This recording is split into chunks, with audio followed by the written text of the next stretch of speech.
the controller told us that these objects have been observed for over 2 weeks, coming down from over 80,000 feet, rapidly descending to 20,000 feet, hanging out for hours, and then going straight back up. For those who don't realize, above 80,000 feet is space. Is there a correlation between any of the characteristics of these UAPs, UFOs? What we tend to see are the smaller vehicles tend to be, think of a sports car. The large ones tend to be, not always, but almost exclusively either triangular shape or boomerang shape.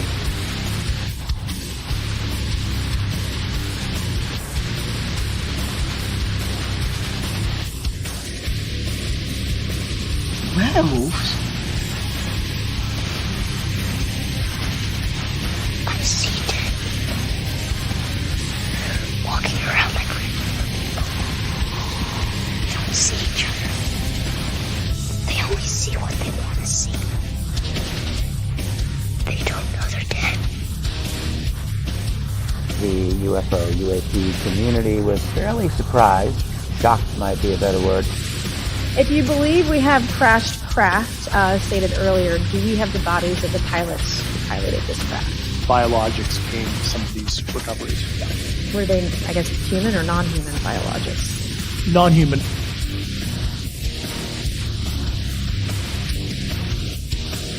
Do you think there is life on other planets? Well, I'm not quite sure, but I suppose there would be. Oh, I've seen a flying saucer. You've seen one? Yes, Where definitely. At Lane Cove, When was it? 1953. You don't think this is a figment of your imagination? Several other people with me saw it.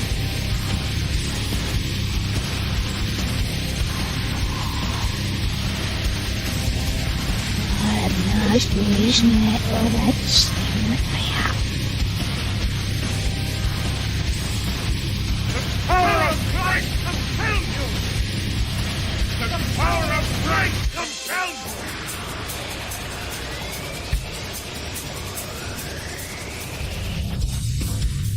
There is now a new UFO whistleblower with some major bombshell-level statements.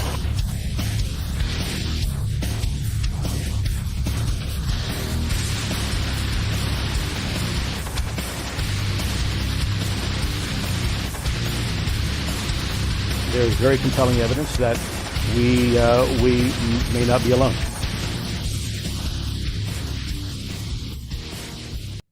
This episode is brought to you by some amazing people.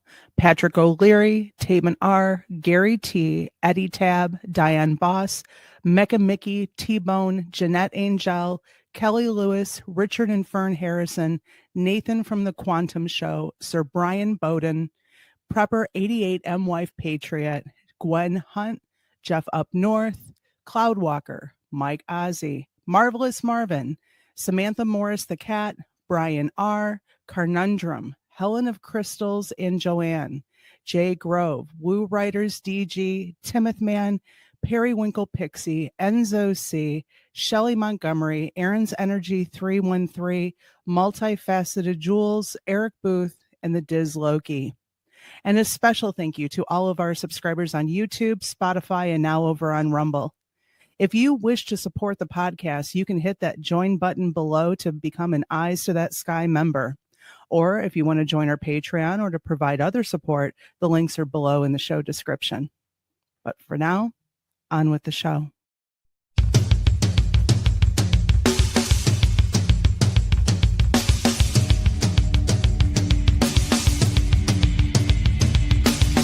Welcome to the Michigan UFO Sightings and Paranormal Encounters podcast, where we explore the unexplained and mysterious phenomena that have occurred throughout the state of Michigan and beyond. From UFO sightings to ghostly encounters, we delve deep into the stories, the evidence, and the theories behind these strange events. We are your hosts. I'm Michelle. And I'm Wayne. We are an educator duo that after an encounter with a triangular UFO in 2018 in Michigan, we decided to investigate UFOs and the paranormal. In this podcast, we will be speaking with eyewitnesses, experts, and researchers to uncover the truth about some of the most intriguing cases of paranormal activity in and around Michigan. Our goal is not to convince anyone of the existence of these phenomena, but rather to provide a platform for discussion and exploration. So, buckle up and join us on this journey down the paranormal rabbit hole. On an escalator.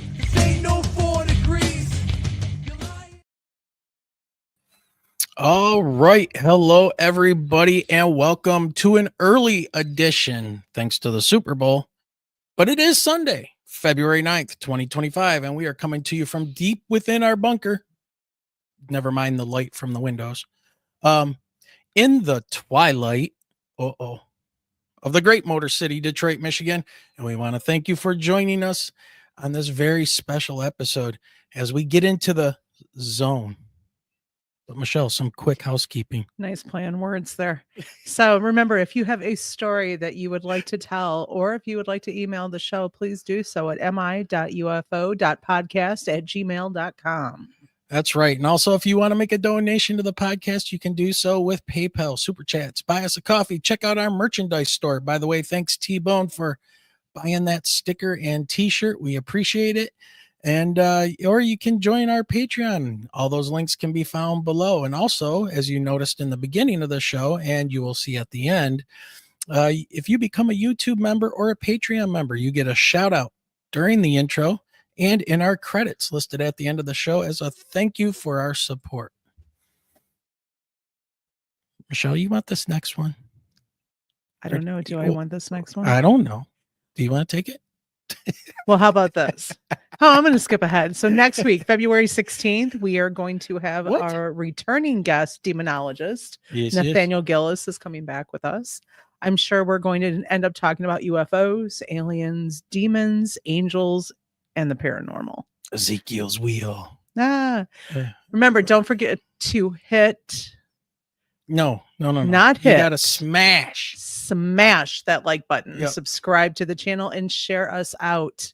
We need YouTube to realize the paradigm is changing and the time of censoring alternative theories is over. That's right. So, and you guys can make that happen. Yes, definitely you guys can make that happen. So, Michelle, why don't you go ahead and let's start talking about who's here in chat right now. Well, we are going to say hello to Taban R is with us today. Guy Merritt has joined us today and hope he is feeling a whole lot better. We've got EA, we've got and Joe Redman has joined. Cool. And I know it's a weird time for everybody for our show, but you know, it is Super Bowl Sunday and we had to pull out some different stops and everything, but you know, if you missed the show, obviously it'll be on Spotify, it will be iTunes, it'll be everywhere. Plus it'll always be on the YouTube channel and over on Rumble and stuck away in our little Facebook group there, you know, all 9,000 people. So anyways, we're going to get to the bottom of some of the beginning of this paranormal stuff that's going on. It's funny because we've been watching shows over the last couple days and to refresh your mind, because I've seen all of the episodes of Twilight Zone. It's just been a very long time. Well, over the span of my lifetime, especially back during my teenage years, rewatching some of the original episodes. And man, I want to say prophetic comes to mind when it comes to Rod Serling and the Twilight Zone. Just, was he kind of a pop culture prophet, or are humans so easily predictable because we are creatures of habit and our psychology is all of the above? Well, you know, we think we're the greatest thing since sliced bread, and well, I think we're too predictable, and then we become our own monsters. Oh yeah, which we're going to talk about. So to bring on one of probably the best people to talk about this is our next guest, and that person is Arlen Schumer. Welcome, sir. Hey, thanks for having me on, guys. Absolutely. I mean, we talk about paranormal stuff, ghosts and UFOs and all this. Plus, Michelle and I had our own experience when it comes to UFOs that kind of kicked this whole thing off. And it was nothing I've ever seen before in and Michelle as well, in a television show of any kind that we experienced. But I had this weird, I don't know, some high strangeness kind of hit me when I was going through your book. And I asked Michelle about this. Yes, by the way, the 5 themes of the Twilight Zone. You can find links to Arlen's website down in our description. And you should order the book from him and not Amazon. You'll get it signed if you do. Absolutely. Yeah. So one of the things I noticed, and I don't know if we want to call this the Mandela effect or what, but when I grew up, and Michelle even said the same thing, maybe it's a Michigan thing, I don't know, but it was always Rod Serling, not Rod Serling. And I'm wondering, have you heard this before from people? And like this weird Mandela effect? I mean, did they change it and we didn't know? What the hell's going on here? It's just that because of Sterling Silver, people to this day still mistake his name. They mistake it in print and online, and you just have to remind people that it's Serling, not Sterling. I was like looking at Michelle and I'm going, we're in the Mandela effect here, because I swear to God, Berenstain, we have the Berenstain Bears and all of this stuff, and I'm like, wasn't it Rod Serling? Look at the fact that Michiganders pronounce Kroger's, everything and has Myers. an S. Everything has an S. I'm telling you, people mistake Serling and Sterling everywhere. Believe me, it ain't a Michigan thing. Okay. But I think what's more salient is that coming on your show, and it's about the paranormal and all the things that you talked about in the 5-minute preamble, and UFOs and otherworldly beings and everything that this culture is all about. Serling, through the Twilight Zone, introduced those concepts to the American culture, to the post-war, through television, this relatively new medium. And the word itself, paranormal, people think the Twilight Zone was just a science fiction show. Well, that was the foundation. They think it was a fantasy show or a horror show. There were elements of all three. But I posit in my book that above all those, the Twilight Zone was surrealism on television. And the word surreal, the French word, means on top of reality, paranormal. The surrealists and Serling wanted people to step back from their reality and look at it from a new vantage point, from a different vantage point, for either good or for ill, to learn about yourself, to create a new reality.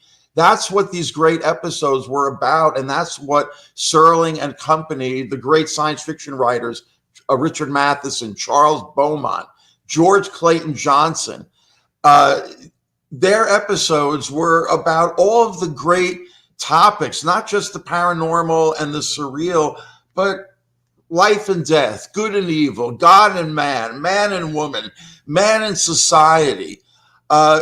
All of these great themes and great topics are why we're still talking about the Twilight Zone. And Rod Serling, as a visionary of the 1960s and beyond. I did a webinar during the pandemic shutdown called The Twilight Zone in the Age of Corona, because so many of the great episodes were about isolation, man dislocated from reality, empty cities, people ganging up on science, all the things we went through. So the definition of art is it has to be of its time, but also timeless. And the fact that so many of these great episodes, especially the ones I write about in my book, I choose 68 out of the 156 episodes to write essays about. Just the other night on the rerun channel I get, they showed the episode with Jack Klugman, whose son is dying in Vietnam. This is September of 1963, when no American even knew where Vietnam was. Yep. This is a year before the Gulf of Tonkin incident that Johnson and company trumped up to declare an undeclared war on Vietnam. A year before, Serling has Klugman look into the camera and say, my kid is dying in a place called South Vietnam. There isn't even supposed to be a war going on there. This is a year before the Gulf of Tonkin. Yes. So Serling, that's just one episode. Yeah. So many of the episodes are both of its time and timeless. There's an episode that basically predates global warming called The Midnight Sun. The Midnight Sun, yeah. Earth is getting closer, right, to the sun.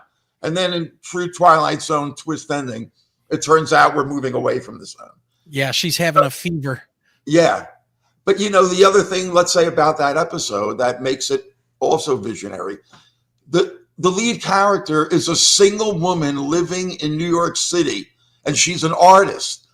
In 1961, all the other women on TV that were on TV were either screwball comedians like Lucille Ball or domesticated housewives like Donna Reed. Yeah. Serling had 2 daughters of his own, which is probably why he treated them as equals. And so many of the best Twilight Zone episodes don't have men in their center. They have independent women, not married, but you know what I mean? Serling was a visionary in that aspect. He cast black actors in dramatic roles in 1960 when there were no black people on TV. And he cast a black boxer because Serling boxed as a bantamweight in World War II, where he was stationed in the Philippines. Yeah. Well, I'm going to jump through my list here. I got to ask you now. So, you know, people always bring this up. Is it art imitating life or life imitating art when it comes to this stuff? And Serling, like all this stuff that you're pointing out, it makes me wonder how much has he programmed into the popular culture that now we see, big alien heads, and we're watching to serve a man, or to serve humans. Exactly. So I posit in my book, in my preface, that Serling and the Twilight Zone are the fathers of American popular culture. Now that sounds like a grand statement, but I end the book with my very last sentence where I repeat, Serling and the Twilight Zone are the fathers of American pop culture. And the 68 essays in between those 2 sentences are me stating the case. And what I mean by the fathers of American popular culture, if you look at our current science fiction, fantasy, and horror culture and the paranormal culture, I can trace every great element in those genres back to Serling and the Twilight Zone in less than 6 degrees of Serling. And I'm making a pun on the Kevin Bacon phrase, right? But it's true, because if you look at when the Twilight Zone came out, you know, Stephen King wrote a book called Dance Macabre in 1983, a nonfiction overview of the horror, science fiction, and fantasy fields. And he has a chapter devoted to the Twilight Zone. And in it, he says, and I'm paraphrasing, Serling and the Twilight Zone lit the sparks of my generation's imaginations to 1,000-fold of entrancing possibilities.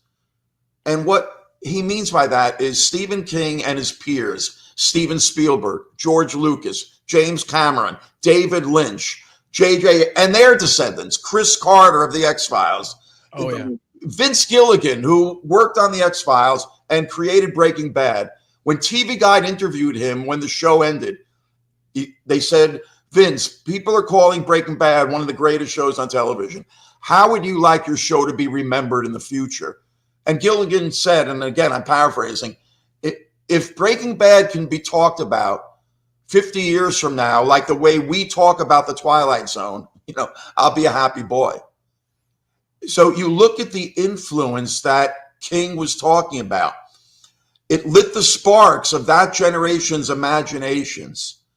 And through them, we have our modern fantasy, science fiction, horror, paranormal culture. The influence of the Twilight Zone is so pervasive that it's almost invisible. But I've spent my career in my lectures, webinars, and my book pointing out all of these connections.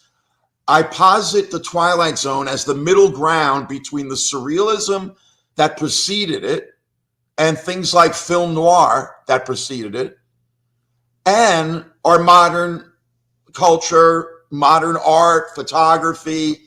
Again, the influence is pervasive. David Lynch, who just passed away. Yeah. His masterpiece is Mulholland Drive. Yep. Okay, Blue Velvet, Eraserhead. No, Mulholland Drive was voted about 5 years ago as best film of the 21st century. When I saw it in 2001, when it opened, I declared then, this is going to be the best film of the 21st century.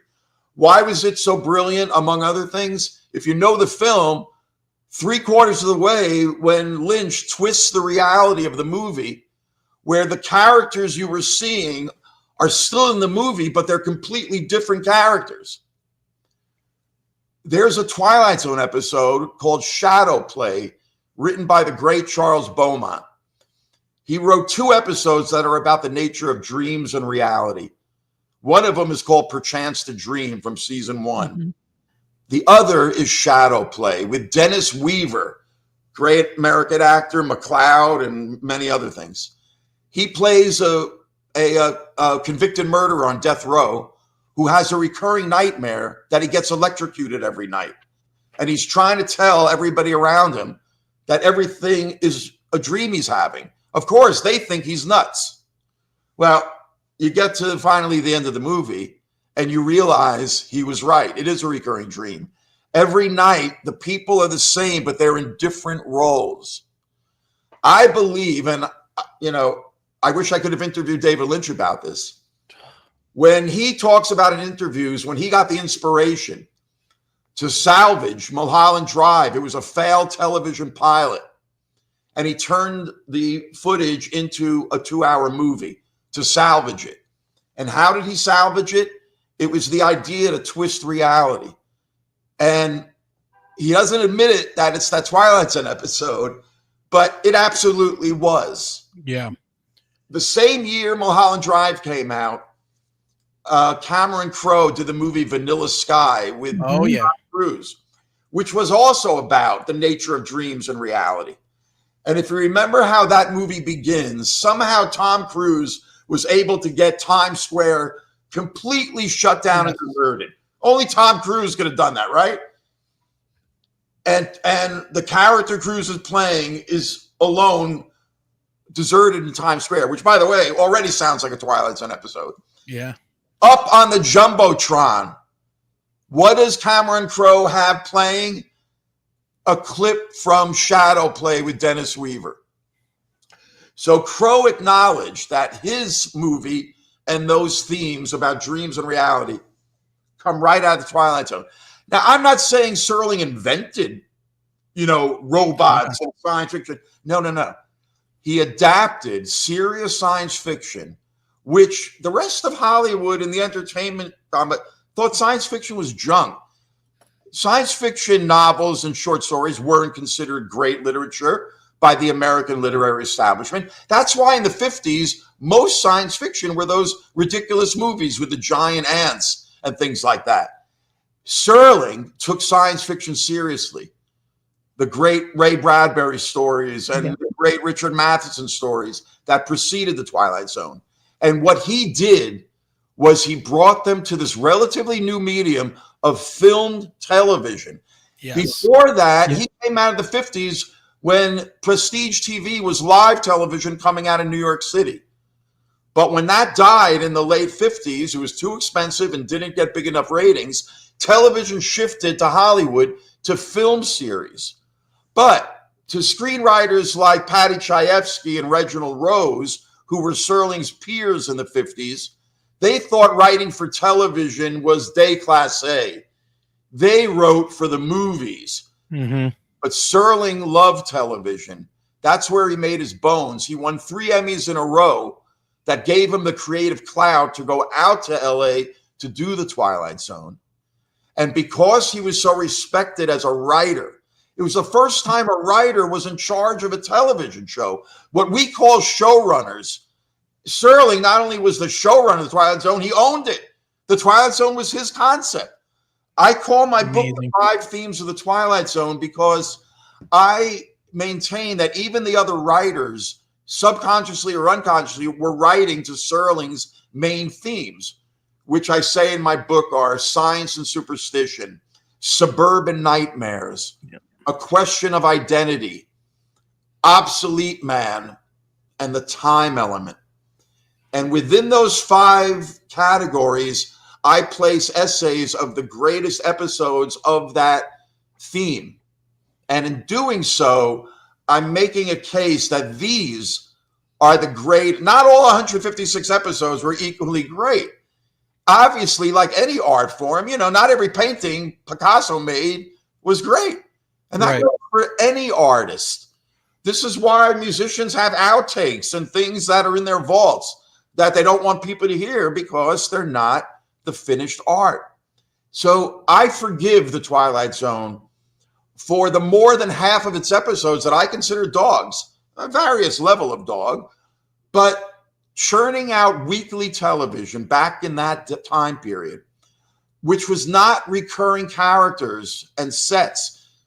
Anthology means every week you had to create a whole new world, new characters, new sets. That was pretty hard to do on a tight budget on a weekly basis. But I look at the 68 episodes that I felt were worthy of writing about, more like a baseball hitter's average. 68 out of 156 is like batting .430, which ain't bad, right? Yeah. Serling wrote 92 or 3 of the 156 episodes. Out of those, he wrote 41 of the 68 episodes I write about. And out of those 41 episodes, 12 of them are great adaptations. We'll talk about To Serve Man, one of the great science fiction episodes of the Twilight Zone. That was a great adaptation by Serling of Damon Knight's short story. But the thing is, 41 episodes out of 93, that's like batting .460. Yeah. So my point is this, in this internet culture where everybody and everything has its own fan group, not every of the 156 episodes were great. Every art critic, every historian in any genre makes consensuses of what is the best. Nobody's done that for the Twilight Zone. Most episode guides, they feel like they have to cover all 156 episodes.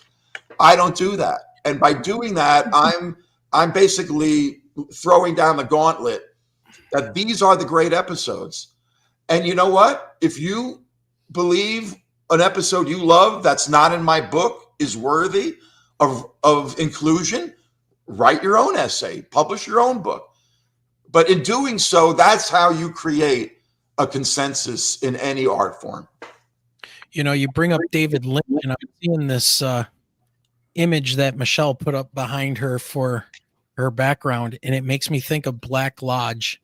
And so much of this, right? And so much of this stuff that I saw with David Lynch and Twin Peaks. I mean, I don't know. I'm not that cultured of a guy, I guess. Hey, don't sell yourself short, brother. I'm kind of long in the tooth, and oh, come on. I'm older than you.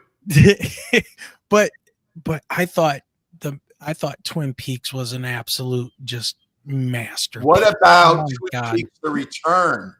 Did you watch The Return? That was in 2017 on Showtime. No, because I don't have Showtime. 18 one-hour episodes. At the end of the original Twin Peaks in 1992, one of the characters said something about we'll meet again in 25 years. Exactly 25 years later, he does Twin Peaks: The Return on Showtime. If you're a Twin Peaks fan, you have to, as soon as this episode is over, you better watch that. Yeah. There were some episodes, one in particular, that people who have seen it will know what I'm talking about. He uses the television screen itself like a canvas on which he basically paints his pictures. And if you know anything about Lynch, he started out as a painter in art school in Philadelphia. And when he realized that movies were paintings that move, that's what made him go into movies. But you owe it to yourself as a Twin Peaks fan to watch that. By the way, I thought the movie Fire Walk with Me that he put out in 92 when Twin Peaks ended, I thought was better than the TV series. I don't know about you. Yeah. The TV series started out great, and when he revealed the murderer, midway through, I don't know, the second season, it fell apart. It felt like they were making it up as they went along. But in my mind, every Lynch movie had flaws in it until he got to Mulholland Drive, which I felt was a perfect film. And to say I was vindicated when the critics said it is the greatest movie of the 21st century, when he passed away, most of the obituaries did mention that Mulholland Drive is the acknowledged masterpiece. And I don't know if you guys have seen it or haven't seen it in a while. Saw it when it first came out. Yeah, but getting back to Michelle's background, the concentric circle black and white design, the spinning vortex, is a perfect example of how even the graphics of the Twilight Zone, in my lectures and webinars, I show these, not only have their antecedents in surrealist graphics. The concentric circle is a design that started with the surrealists, but then it influenced American pop culture and fine art that followed the spinning vortex. Op art in New York City especially became a big thing in the early 60s along with pop art. Major exhibition in 1965 at the Museum of Modern Art about op art. And one of its progenitors was a female artist from Britain named Bridget Riley.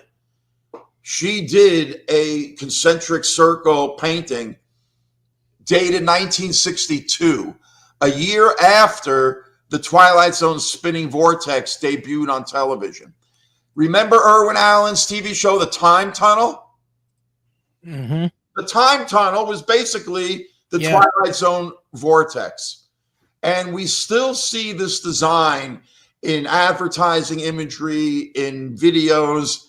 But the bottom line is, again, Serling and his image makers didn't create these, but they adapted them from images that had come before and made them unique on television.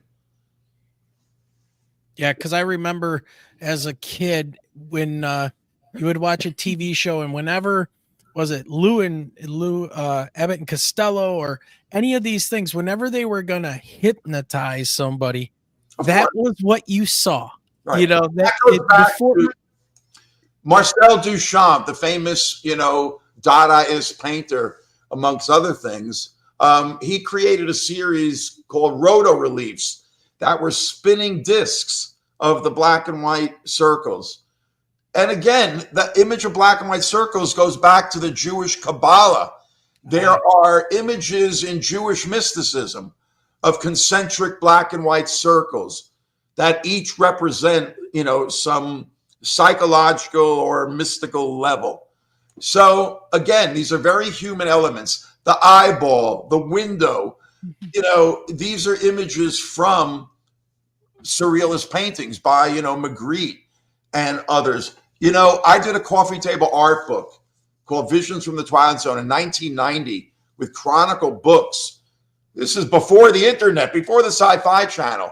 And it's all about treating black and white art the television images like black and white art photography. And then I transcribed the dialogue and narration to read like poetry, right?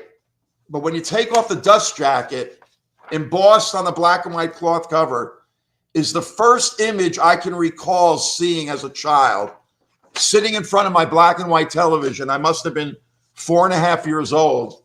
And I saw that Twilight Zone eyeball, and that burned its way into my brain, like all the great surprise endings of the Twilight Zone. The Pig Faces episode. Oh, yeah. Mm-hmm. To Serve Man, which is basically a pun. But To Serve Man. Those are a part of our culture. Burgess Meredith breaking his glasses. These are parts of our culture that, again, when you're going through something in your life and something weird happens and you go, do, do, do, do, do. When you hum the Twilight Zone, music, you're acknowledging a moment of surrealist experience in your life that the original surrealists intended people to have. And that's what brings it full circle, and why the Twilight Zone is such an evergreen landmark. I mean, when they rate the greatest TV shows of all time, I always say, if aliens beamed down right now and said to me, Arlen, we have room on our spaceship for one Earth television show, what are you going to give them? Are you going to give them Breaking Bad? Are you going to give them The Sopranos? Are you going to give them I Love Lucy or Seinfeld? No. I'm giving them the Twilight Zone, or at least the 68 episodes, along with my book. And believe me, they will learn everything they need to know about mankind from those episodes.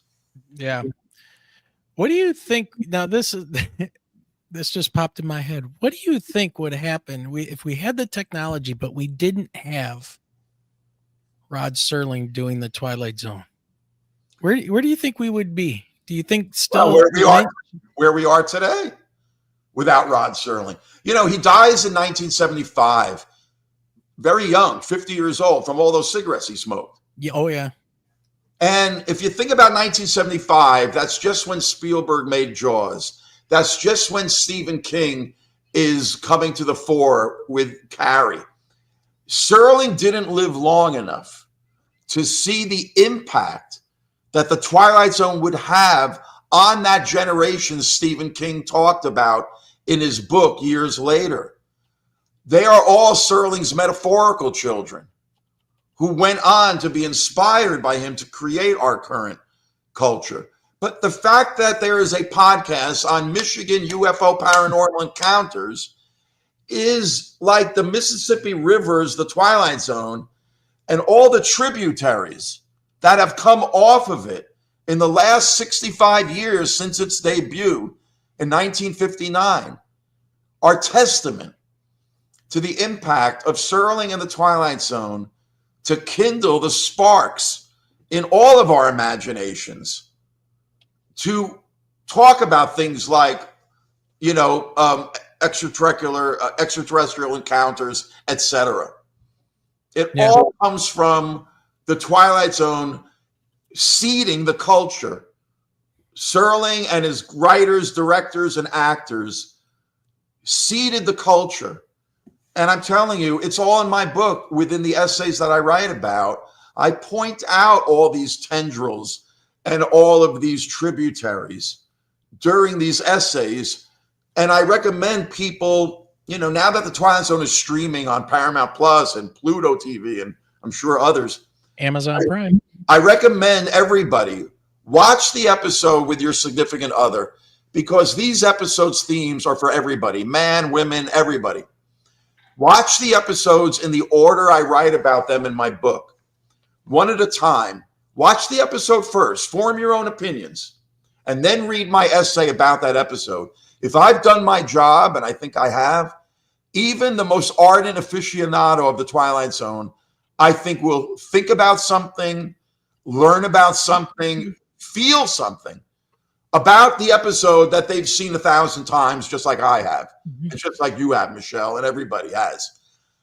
I think I've done my job because I know that I can get those aficionados to think something new about these episodes. So imagine what it's going to do, not only for newbies, young people coming to the Twilight Zone for the first time, but for everybody in between. I guarantee you, my essay will make you go back and rewatch the episode to see everything you might have missed. We did that this morning with The Monsters Are Due on Maple Street. Yes. I've watched that probably 100 times, and we were still watching it and discussing it and things that I hadn't discussed with my students. So what from my essay, was there anything specifically that made you think something different or new about the episode? Wayne had wanted to watch it this morning. I know you had read the essay. Yeah, I went through about 70% of the essays, and I don't remember if I got to that one or not. You know what? We mentioned To Serve Man. Did you happen to read my essay on To Serve Man? No, because I watched that one this morning. How about we talk about an episode you did read my essay about? We can then talk about if it's something I shined you on to that maybe you didn't. Yeah. I don't mean to put you on the spot, but No. Because I read these last night because after 70% is a lot. What's that? 70% is a lot. Yeah. I got to the grave. I was reading The Grave and we watched that one last night and I absolutely love that episode. And you pointed out here, which I thought was absolutely fantastic because you talk about that the set, the environment. Yes, that. Yep. The environment is like another character and it's so well done.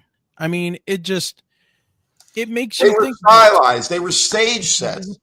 Oh, I maintain the Twilight Zone were basically 2-act plays filmed for television. And they make no bones about the fact that they're set designs. And yet, just like a great Broadway play, a great set can evoke reality. Not only that graveyard, but that's the aerial shot of the graveyard. Dude, that whole backdrop is either a photograph or a painting of a western horizon. But all of the trees and the way they're bent and twisted and the graves. Yes. The set designers of the Twilight Zone, along with the director of photography, all of the creative people, when I interviewed them for my books years ago, they all said, we loved working for Serling because he was a creative man, letting everybody be creative. It was like Orson Welles and the Mercury Theater. Serling was like the auteur of the Twilight Zone. And because he was so respected as an Emmy Award-winning writer, back then TV shows were in charge of by account executives, advertising people, not creative people. Serling was. So everybody loved wanted to work with Serling. You know, the great composer Bernard Herrmann, who composed all of Hitchcock's great films, Psycho, etc., he did Twilight Zone original soundtracks for episodes. Back when, at a time, he didn't have to work in television, but he wanted to work with Serling, and he respected the Twilight Zone. The Twilight Zone, like Star Trek after it, wasn't big in the ratings, but it was a critic's darling. It won 2 Emmys for its writing by Serling and Company, and 1 Emmy for its photography by George C. Clemens, a direct descendant, by the way, of Samuel T. But anyway, so the Twilight Zone was respected by the creative community in Hollywood. And that's why all the up-and-coming actors who later became stars, it's like a who's who of 20th century Hollywood. Everybody from Robert Redford, Charles Bronson, Robert Duvall. I mean, the list goes on. Burt Marvin. We're all in Twilight Zone episodes.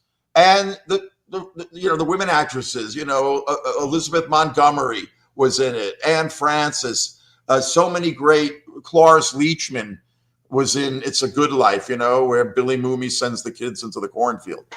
So it was a who's who of Hollywood, and the quality of the acting in all of these great episodes, and I talk about this in my book, is so intense. You could feel the anxiety as these characters they're playing, as their reality is being shifted. Vera Miles in Mirror Image, she was the sister in Psycho. But in Mirror Image, she thinks she sees a duplicate of herself in the bus station. When she describes, towards the end of the episode, what she thinks is the theory that people from another dimension are replacing us, which, by the way, is a very meta mention of Invasion of the Body Snatchers that Serling was basically putting in. And nobody was doing meta other than Serling, right? In that time period. But basically, when Vera Miles is describing the intensity, you can see her eyes glazing over in this delusion. And the same thing with the male actors. That's what also makes the Twilight Zone so great, is that not only were the scripts fantastic, but the actors and the directors and what they got out of 25 minutes. You could teach the Twilight Zone as a primer to young directors and storytellers. The art of storytelling. In 25 minutes, these great episodes, they suck you in to the situation in like 30 seconds, and you're hooked. Yeah. And then you get the halfway, cliffhanger, and then you come back for Act 2, which builds to the great surprise ending. Again, Serling didn't invent surprise endings. They go back to literary O. Henry. Alfred Hitchcock did them for years. Mm-hmm. But we don't talk about the surprise endings in Alfred Hitchcock episodes. But we do talk about Serling perfected the surprise ending with the Twilight Zone. Yeah. Well, speaking of that, the Perchance to Dream episode. And I wrote something here about that. And did you read my essay to that? Yes. Well, then I want to talk to you about a specific thing in that episode. Okay, well, maybe we're going to talk about the same thing here. Because I've always wondered, are we actually living right now, or are we going through, are we on our deathbeds right now? We're just reliving all the things that we've done in the matter of a second or two. And then I watched this episode, and Serling in his episode says, they say a dream takes only a second or two. And yet, Coleman wrote that episode. Yeah. Well, yes, and then he says, only a second or two. Go on. I'm sorry. Well, and then he says, and yet in that second, a man can live a lifetime. And that's what made me start thinking, wow, what if we're on our deathbed right now, and we're playing the tape in our head of all the things that we've done. That happy thought. I know, right? Anything else to inspire us today, Wayne? And please tell me. We're very depressed over If here. you read that essay, there's something very specific I point out about that episode.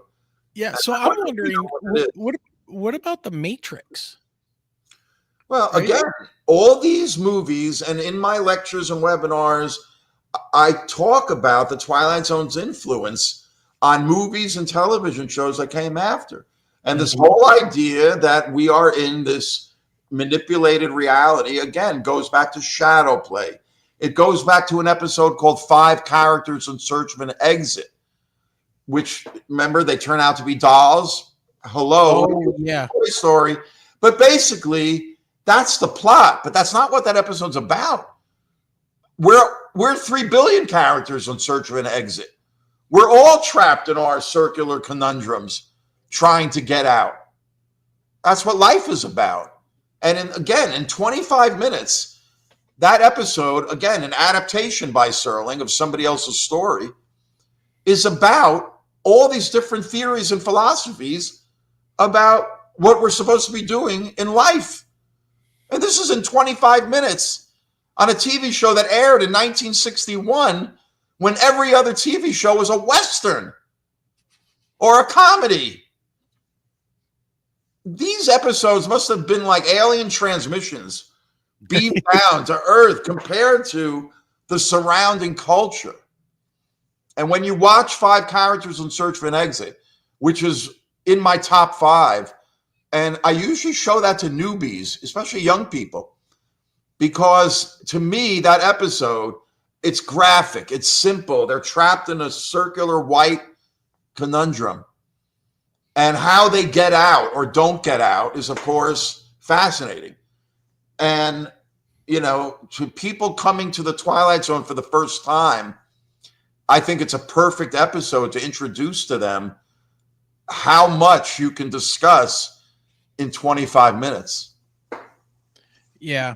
And going back to that Perchance to Dream, I just was giggling at the end where they're like, oh, you heard that scream he did. And then it's like a heart, he says he died of probably a heart attack. And he says there's probably worse ways to go. At least he died peacefully. Like he jumped out the window. He just took off right through the window and jumped out the window. And in his head, that's what he did. Right. But the like you mentioned here, some of the words, the doctor's name is Rothman, which is means doctor in Jewish. What was the other thing? Maya. that's his allusion to the idea that he's a Jewish psychiatrist. Yes. Yeah. Yeah. Yeah. And then Maya, and this was a great episode. And it just made me think more and more, those lovely thoughts of, man, are we just reliving our life tape right now? Are we really in the Matrix? Okay, what's simulation theory? What's going on here? So what more did you want to talk about this? The acting in it was the woman, the actress, what was her name? Suzanne Lloyd, who played Maya, the cat girl. Oh my God, dude. The eyes in the mirror. Well, yeah. It was just really good. The whole episode, or the scene of going on the roller coaster. The roller coaster. I mean, I don't know. You don't know what? What don't you know? My brain was just blown up. I mean, I guess that's the best way I can say it. Is like there's so much going on in that 20-some minutes. Did you watch that episode too, Perchance to Dream? I did watch the episode with him last night. Yeah. Okay, so did you read my essay about it? I did not read the essay yet. Okay, well, Wayne, I'm calling you out on this, man. I don't think you read my essay about it. I did. Well, there's something major in it that you're not bringing up. Let's see. I even have it right here. Yeah, you should. We should take 5 minutes out. You should. Where? So once again, there's the plot of the episode. Right. But then I get to the heart of what was that episode really about. And a couple of paragraphs before the end of the essay, I tell you what I think the episode is about. Beyond that, dreams versus reality is one of male sexual obsession. Yeah, why don't you read the rest of my essay for the enlightenment and So at the end here, after they talk about is it a heart attack? Probably. Well, I guess there's worse ways to go. At least he died peacefully. And then what is the most remarkable about Perchance is how absolutely modern this enigmatic episode is. And Michelle, this is especially for you to pay attention to what he's going to read now. As its underlying theme, beyond that of dreams versus reality, which was kind of where I was stuck. Of course, is one of male sexual obsessions. If you've been listening closely to Hall's and Maya's revealing dialogue throughout the episode, you'll come to the conclusion that Hall has been stalking the secretary of his psychiatrist after having seen her earlier on the streets. Remember his words, right? He actually says that when the Rathman asks him, when he's recounting his dream with this woman Maya, he goes, "Is this a girl you've known in your life?" And the character goes, "I don't think so. Maybe it's somebody I saw on the street." He actually says that. So I say to the reader at that point in my essay, remember these words. Okay, now finish reading my essay, Wayne. So it says, in his feverish, guilt-ridden mind, Hall conjured up what is that word? Lascivious, Maya persona, and projected it onto her. Those were her eyes, in the rearview mirror of his car, to blame her for his suppressed sexuality, to demonize her for inexorably drawing him to his death. But by blaming her, he killed himself. Talk about blaming the victim. There you go. Yeah. Well, that's an example of what. That's why I'm glad you brought it up. In terms of making you look at this episode that some people have seen 1,000 times. But I bet you they might not have thought of the angle that I talk about in those last couple of paragraphs. Michelle, do you see that now that you've watched the episode? Well, I see how she appeared when she was the receptionist. Very wholesome, would have been the 1950s, 1960s household wife. but in his dreams, she was absolutely scandalous. Yeah. And he blames her. Basically, he's the stalker, but he's blaming the woman for making him stalk her. Yeah, for trying to kill him. Which is what, Michelle, as a woman, this is still being adjudicated in the courts when a woman cries rape. What does the prosecution always do? They try to make it blame her. Oh, well, you dressed very provocatively. Because men can't be trusted to suppress our own sexual urges, that we blame women for making us not be in control, which is one of the biggest problems women have with men. And it's men's biggest problems about their egos that has real consequences on women.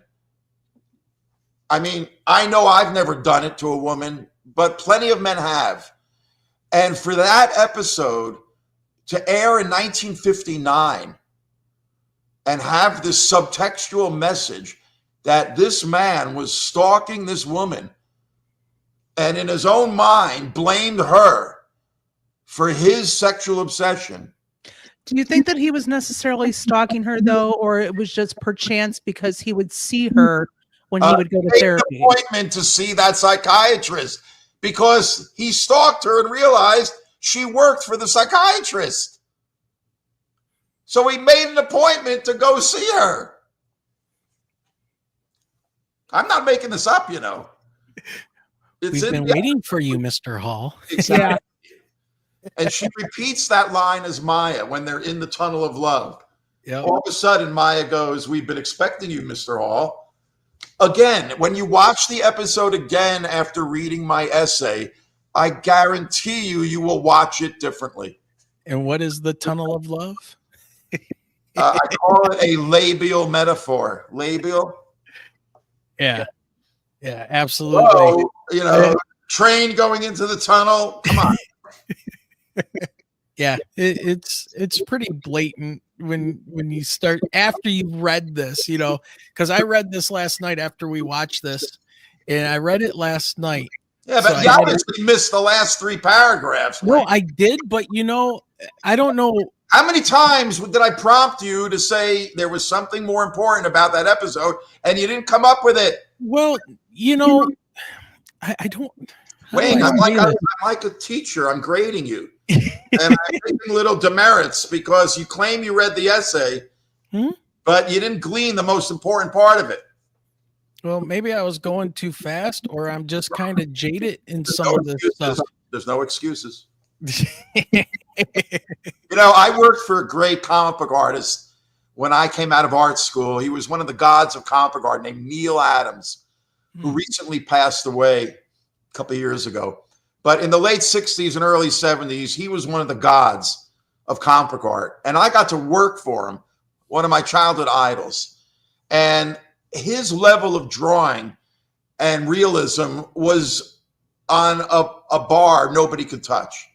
And therefore, his standards, his work standards were that high. And if you were working for a guy like that, you had to up your standards. And you know, that's something I carry with me to this day in the work that I do. But yeah, you know, you expect it from other people, but they didn't get to work for Neil Adams and learn about higher standards. Yeah. There was something I had written down here. I typed it up over here. It says, like a bunch. Hey, let's hear from Michelle. Michelle, I want to hear from you. Enough with Wayne. Wayne, come on. Equal time. Michelle, you got to about the Twilight Zone.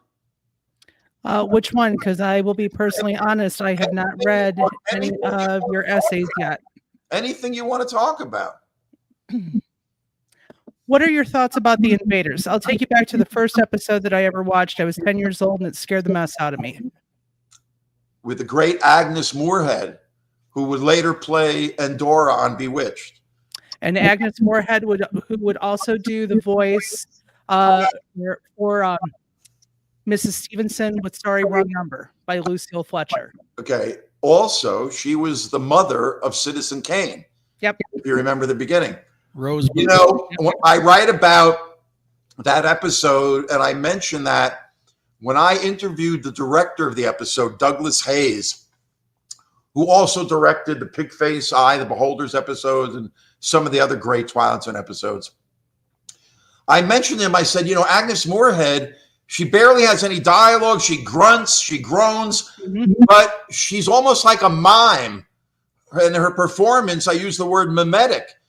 And Douglas Hayes looked at me and he goes, Arlen, did you know that she studied with Marcel Marceau, the great French mime? When everybody thinks about a mime, Marcel Marceau is like the mime of the 20th century. And she studied with him.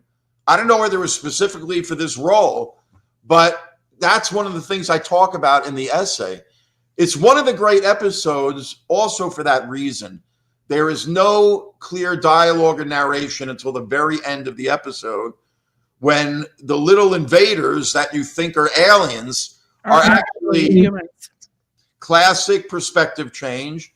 And again, this was not a Rod Serling episode. This was a Richard Matheson episode, I think adapted from his own short story. But interesting about that episode, if you remember what the aliens or Earthmen look like, they look like little Michelin men, I call them. Richard Matheson so hated the way they looked on the episode that 10 years later, he would rewrite that episode as a short story about a woman in New York City living alone, being chased around her apartment by a little Zuni hunting fetish. Trilogy of terror. Trilogy. With, you know, jagged teeth and a spear. Yep. If you've seen that episode, it was called Trilogy of Terror. Absolutely. The necklace falls off. That's it. With Karen Black, that great early 70s actress, right? And basically, that was Richard Matheson rewriting Invaders with a little character that he was a lot more happy with than he was with the Michelin Men. But again, in my essay, I show how back then in the late 50s, early 60s, when the space program was just launched, if you look at researchers for NASA and their conceptions of Earth spacesuits, many of them are bulbous like the ones that the Twilight Zone had on in the Invaders. So they weren't that far-fetched, but still, Matheson hated them. That was the one where I would always say, Danger, Will Robinson. Yeah, there they are. Nice. Wayne, I like the way you got that right up, baby. And to the right is a science fiction illustration that I found on the internet that have that bulbous look of the little invaders. Aliens. And, you know, the other great Richard Matheson episode with William Shatner called Nightmare at 20,000 Feet that I write an essay about. You know, the gremlin on the wing that freaks everybody out? Matheson hated the look of it. I talk about this in my essay. It looks like a furry ape suit when he's leaning down on the fuselage on the wing. You can see his plastic feet of the costume he's wearing. Matheson hated it. People love that episode, but Matheson hated the gremlin. So again, a decade or so, 2 decades or so later, when Spielberg makes Twilight Zone the movie, 1983, one of the 4 episodes was a remake of that with John Lithgow in the Shatner role. And the gremlin on the wing is, you know, modern 80s special effects. To me, it's dismissible, but Matheson supposedly was happier with that than the gremlin with the furry feet. You know, do you think that Serling had any insight into like real world UFO or government secrecy that was going on during this time about this? You know, again, I don't know. I can't say for sure because I'm not that aware of that level of Serling knowledge. Maybe there's other authors who have written biographies of Serling that might know. But, you know, I would venture a guess based on the fact that he loved science fiction, which, again, was also about extraterrestrials and all the same issues. I wouldn't be surprised if he, you know, believed in some of that, you know, because he was such a lover of the genre. It's interesting. Now, one question I haven't asked you yet, and it goes way back to the beginning here, is besides that eyeball that caught your attention when you were a little kid watching TV, what drew you to doing a topic like this on, or a book about this kind of topic? And with Serling, is there something like drawing you to wanting to talk about this? Well, you know, in the late 70s, when I was in art school in Rhode Island School of Design, that's when the concept of video art was entering the fine art world. And what video art back then was back in the old TV sets, you used to manipulate the horizontal and vertical in the back, and the TV screen would form all those abstract, weird patterns. So artists were doing that and taking pictures of the TV screen and printing them out in full color and hanging them in galleries as art. And there must have been an exhibition at Rhode Island School of Design, and I saw it, and I remember thinking, you know, I always loved the Twilight Zone. I love the black and white look. And, you know, you could flip around the dial. There were other black and white shows, I Love Lucy and whatever. But when you landed on the Twilight Zone, it had a look hard to describe, but you knew it was different. And it was the Twilight Zone. Part of that is they were filmed. They're actually miniature films. They weren't shot on videotape, but they were shot on either 16 or 35 millimeter film. And that's why when you watch the Blu-ray transfers today from the original films, they look like they were shot yesterday in some experimental theater in the East Village in New York City. They're so crisp and clean and fresh. So I thought, you know, I bet you I could take pictures of the Twilight Zone just like these video artists are taking pictures of these abstract images, like who cares? But the Twilight Zone images would be beautiful black and white, like the art photography that, again, was coming into vogue in the mid-70s. You know, the Museum of Modern Art didn't establish a photography department until 1975. 50 years ago, was when Bruce Springsteen's Born to Run. That album cover came out, which is one of the greatest album covers of all time. And it's one of the greatest black and white photographs of the 20th century by Eric Miola. Yeah. I'm moderating a panel for my local Westport, Connecticut library this spring on the 50th anniversary of Born to Run. And I designed the logo, Born to Run at 50, using that great black and white image. So I kept that idea in mind. And then in the early 80s, when I found out Bantam Books was going to do a book called The Twilight Zone Companion by Mark Zickery, the first episode guide to the Twilight Zone. You know, when you go to a bookstore now, there's a whole section devoted to books about television. In 1982, there was one book about a TV show, The Making of Star Trek. That was it. The Twilight Zone Companion is the second book about a TV show. I tried to be art director of that book. I was working in New York City, and I put together a dummy book where I took pictures of Twilight Zone episodes and created a proposal. I sent it to Bantam. They sent it back with a cover letter saying they're going to do the book in-house, but thank you for sending your idea. So I was left with all these art book ideas for how I would talk about the Twilight Zone in book form. Well, it only took 10 years, but I finally got that idea published in this book. And ever since that book came out, I started writing capsule descriptions of my favorite episodes to go along with promoting that book. And those are the same capsule descriptions that over the last 30 years, I kept expanding until the finished essays that are in my current book. Well, before I get to that question, A Life with Bobby pops up a question. And when you were talking about the way that the episodes seem so different, she says, like aiming a camera at an LCD screen slightly out of focus. Weren't they using very new type of, like with the boxing one? I think you make mention of it in your essay about there was a piece of glass that they were filming up out of. Right. So shot from under the canvas. Yeah. So wasn't a lot of that stuff new, brought about by the Twilight Zone? Well, you know, again, you got to be an expert in the history of film to answer that. I don't know if that, I'm sure guys like Orson Welles were doing things like that.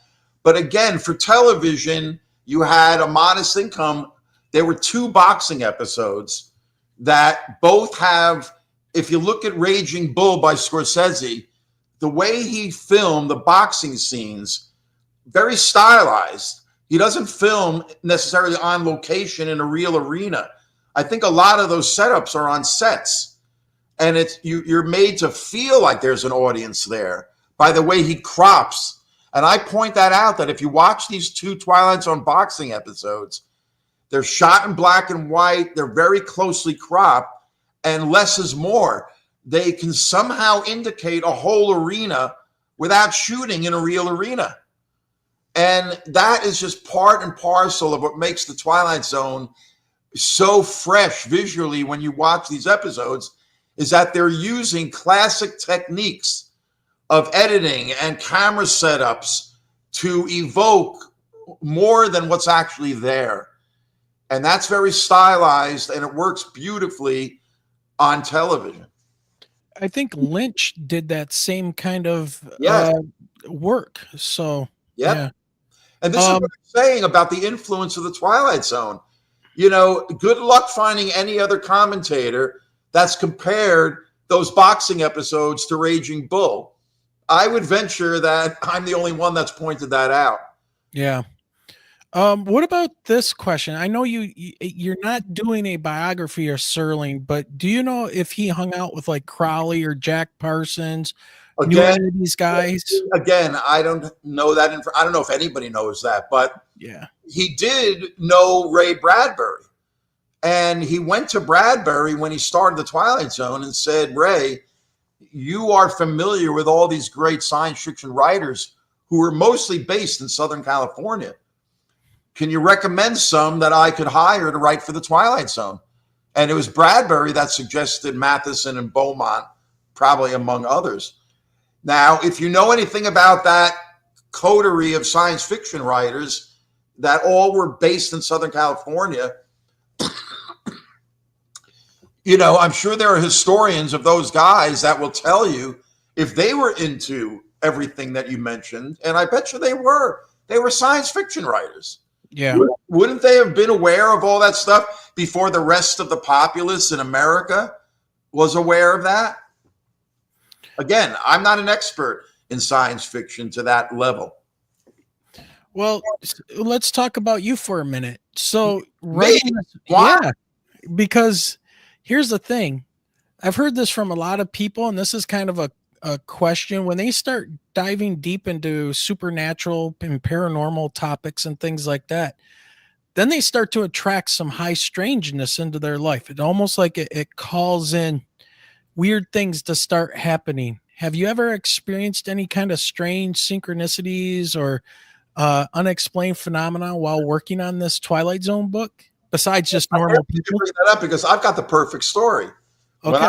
When I did my first book, I wanted to credit whoever designed the Twilight Zone logo, which is one of the great television logos of all time, right?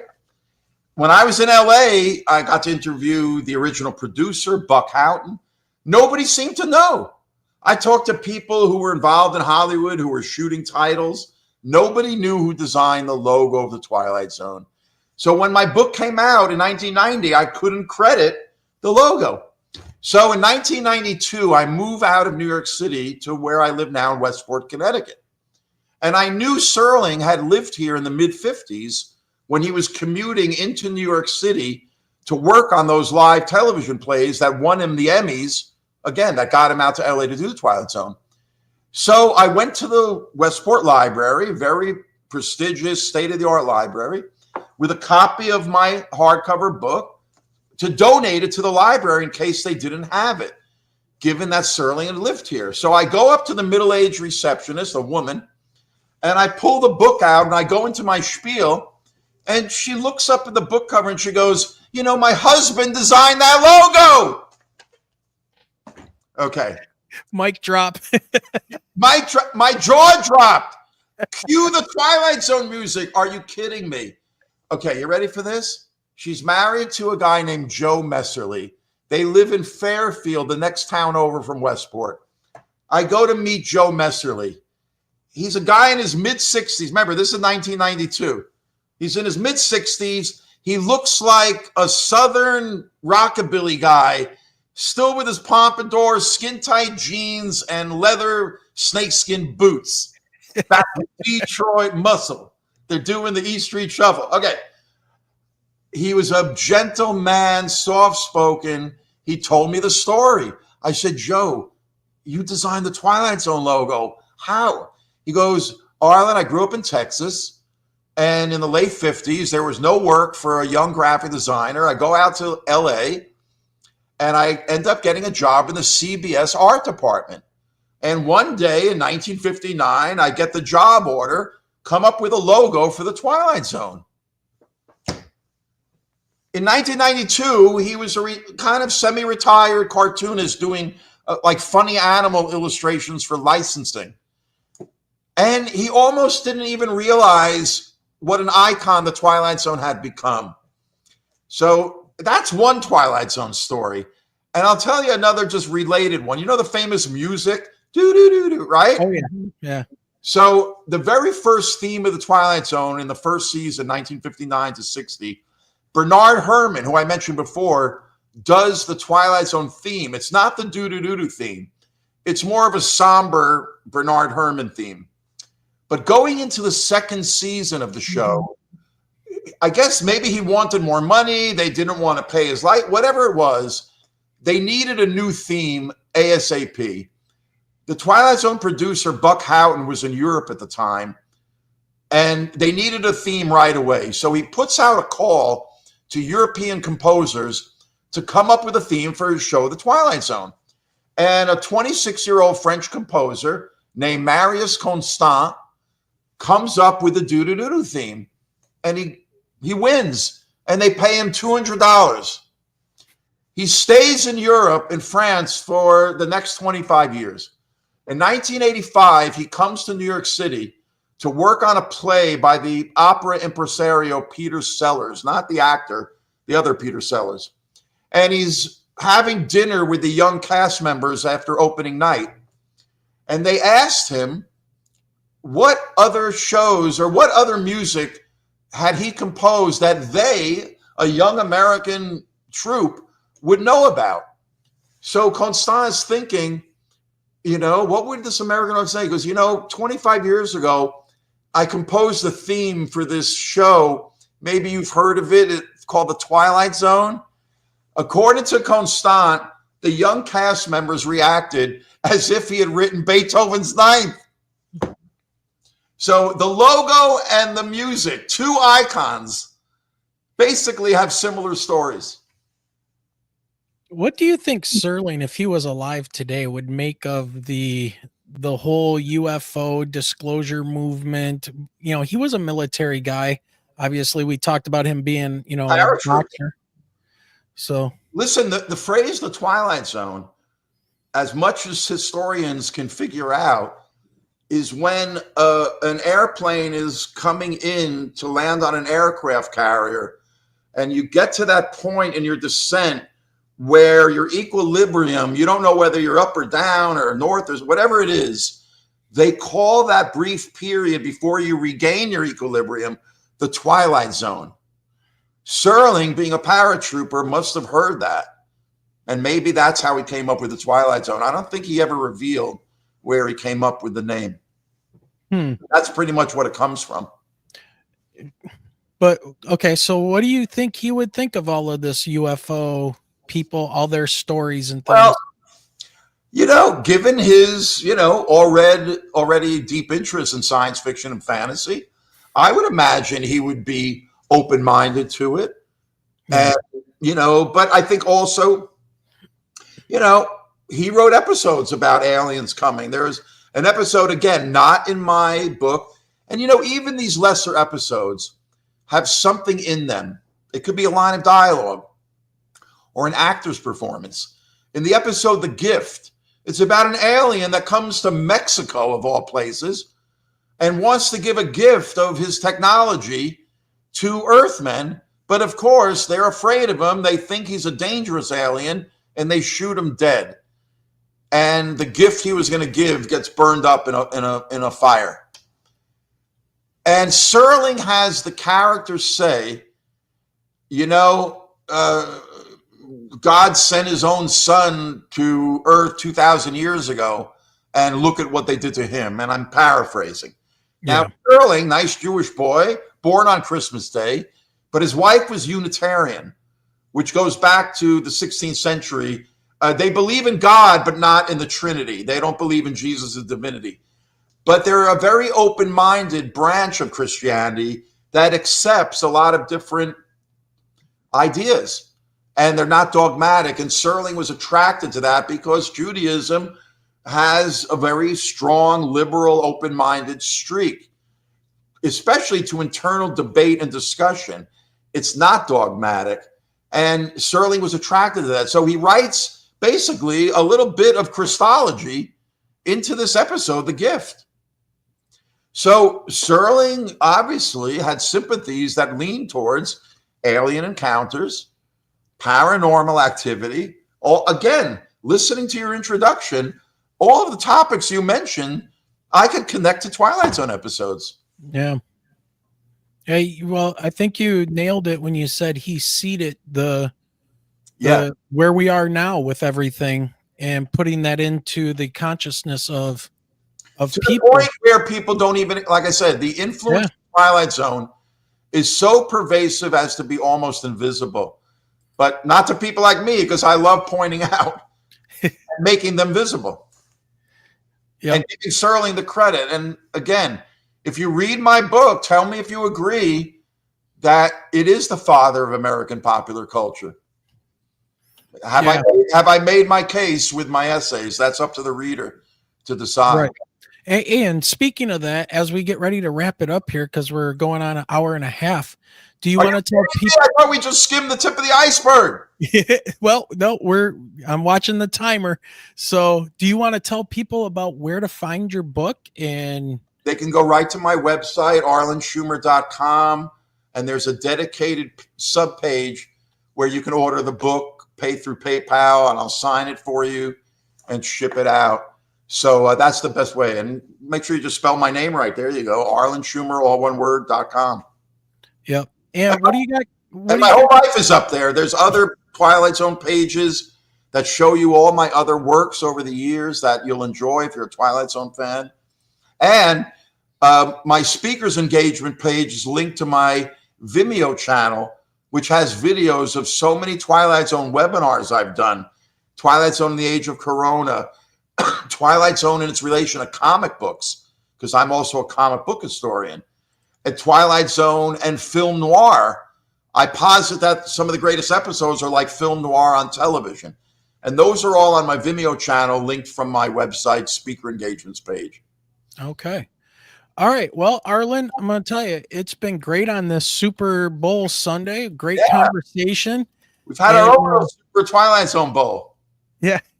Everybody get to his website and order that book. And let's do some deep dives. So thanks for having me on, guys. And anytime you want to talk Twilight Zone, I'm always available to you. All right. Well, great. Well, thank you very much. As we're going to close everything out. Thank you, Arlen. All right. So, Michelle, did you ever think that deeply about the Twilight Zone? I mean, it's kind of like there in your face. With about Monsters Are Due on Maple Street, yes, because I had to discuss the themes of it with the kids. Yeah. So that they could dig a little bit before or below the surface. Yeah. Like I said, the first episode that I ever watched was The Invaders. And that sized all the fact that we even brought up the Trilogy of Terror, just that little doll with the necklace and the knife. Yeah, that one sticks with you for a while.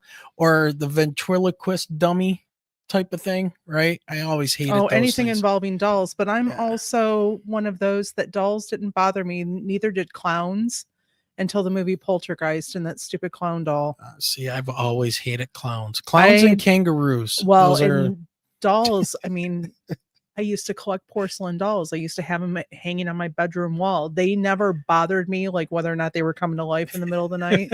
So they would freak the mess out of my cousin. Yeah. So, all right. Well, It's definitely taken me back many, many years. Yeah. I mean, literally has taken me back 40 years to when I watched my first episode. Yeah. Yeah. And I don't even remember how young I was when I saw my first one. I might have been 4 or 5. I don't know. So I grew up with older brothers and sisters and they would watch things like that. So I don't know. It gives a new perspective when you're an adult watching them though. Well, yeah. So, yeah. And I guess I wasn't prepared for how deep some of these things actually were. But look at what we were saying last night. I could not have remembered, what was it, shooting an arrow up into the air. Yeah. And as soon as it got started, I just looked at the backdrop and I go, that's the Sierra Nevadas. Yeah. Like knew right away. I'm like, they never left the planet. Yeah. Yeah. And then that goes to where they went with and I think Arlen talks about it in his essay about that, about you blew it up, right? The Planet of the Apes. And yep. And there's part of the Statue of Liberty sitting there, right? And just I don't know. I just love when I finally got to the sign and we were like, was it Arizona? Was it Nevada? And then see the sign for Reno. I'm like, closer. Yep. All right, everybody. Remember, hit that subscribe button, join the membership, get a shout out. We really appreciate you guys coming here for a different type of show today and early show and all that good stuff. And we're going to turn around and get this put out as a audio podcast here very shortly. But we just want to thank everybody for joining us on this Sunday, and it's Super Bowl, and everybody have a good time. And don't go too crazy. You still have to work tomorrow, some of us. So, don't get too under the drinky drink, right? So with that being said, Michelle. Have a great Sunday, everyone. Have a great Sunday and enjoy the football game. And remember, keep your eyes to that sky.